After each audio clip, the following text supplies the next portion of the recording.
What's up, everyone? Dylan here with Coach Evie and Anthony here. And quickly, I just want to talk about we've got this 3K time trial coming up here on Saturday. So, what is kind of the outlook for this? Like, what are quote unquote goals? What are we trying to do?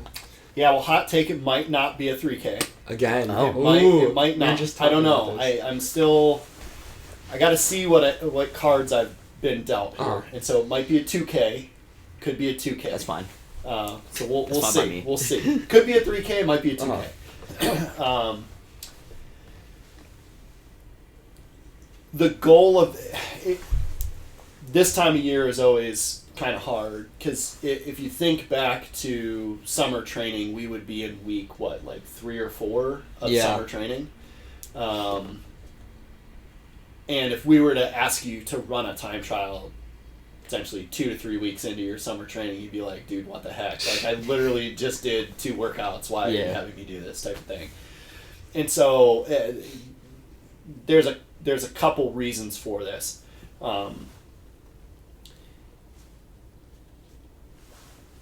You are able to tolerate discomfort better the more discomfort you tolerate throughout time.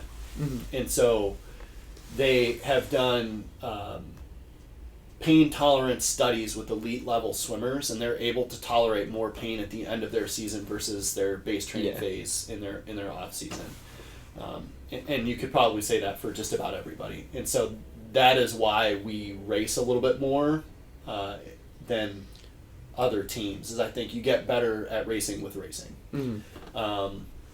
Maybe I'm just not smart enough to figure out how to do that with workouts, but I don't think there's any supplement to racing. And so that is kind of goal number 1, is to remind the body of how uncomfortable racing is and to get into that mindset. We've had my mind immediately goes to Kelly Brennan, ran a 3K time trial to start off team camp, was not very happy with her time, and I wasn't that much younger, but I was younger at that point in time, and I don't want to say that I was panicking, but I was not very happy with the level that everybody was at. 2 weeks later, she comes back and runs like 17:15 for 5K and ran through 3K faster than she had run the 3K time trial 3 weeks earlier. So after that experience, I kind of have reminded myself that this doesn't really matter. It's just to see, hey, how did winter training go? Yeah. Like, just to give us a base point on what are we doing. And we're immediately going to go into a workout afterwards, and whether that's tempo work or some 400s.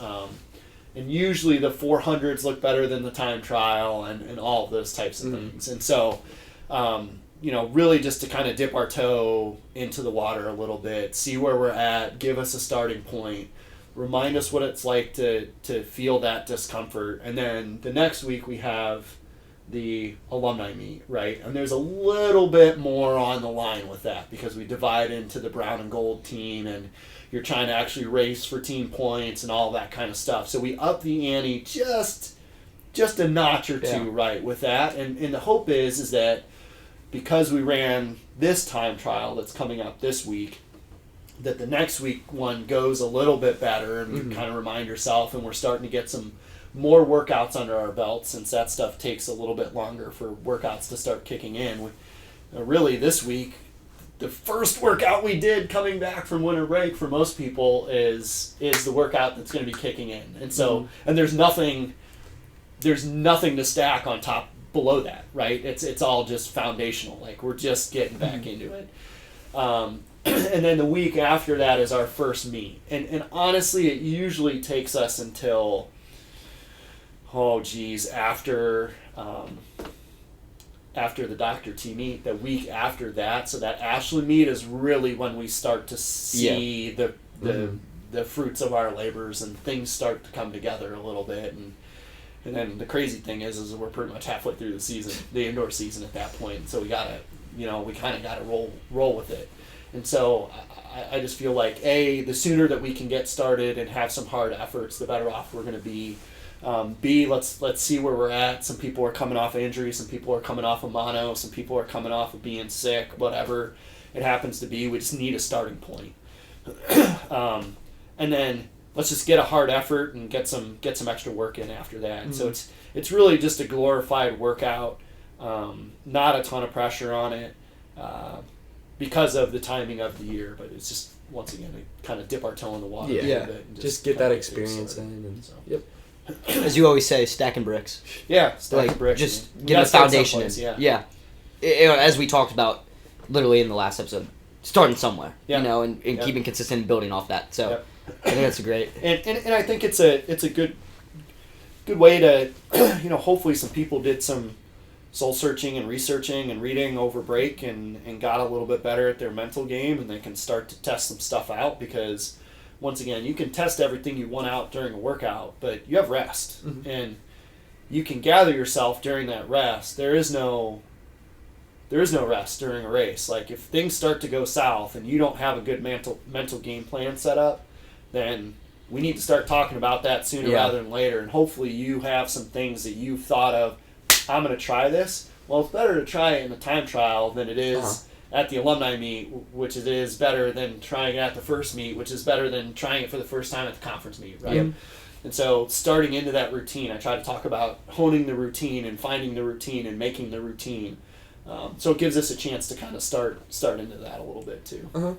And earlier, we can cut this out if needed or anything, but earlier you mentioned how there's no replacement for racing and you need to just get races in as much as you can. I was listening to a podcast with Coach Pat Henner, and he was talking about how the same thing, essentially, how like a lot of these people, especially in high school and college, you want to get in these workouts, you want to start ripping and racing, and that's essentially, you're not working that system. You don't want to get into tempo mile reps and start racing your teammates, and like you're trying to get a certain feeling out of these workouts. So doing these time trials and getting exposed to things like that is important, because it's not possible to emulate that. You race these 200s or something, but you're still not getting that same environment. You're not going to have the people cheering, you're not going to have whatever going on. Like, it's not possible to emulate. But it's not. And I really think about it's more of like, you're not going to get the demons crawling at you at the end of the race, right? You get to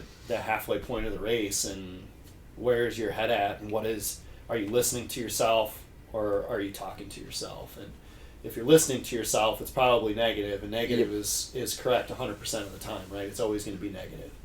And so are you talking to yourself, and are you focusing on the task at hand and what you need to get accomplished? And are you staying on it? Are you challenging yourself? Or do you know what you need to do during those different points in time? And are you executing those during those different points in time? Yep. That's really well said, to be honest. Just sitting here absorbing it all. I can't wait for the time trial, because I have not ran a time trial in months. So I'm ready to get back out there. I'm a little sore right now, but this isn't about me. I'm excited for the time trial. It's great to get your thoughts on this time trial, and obviously, probably at the end of the next episode we'll have a follow-up about how this time trial went and your thoughts after the time trial. So this is a great before and after kind of look that we're getting into here. But thank you for giving us your thoughts, and we really appreciate it, man. Really cool.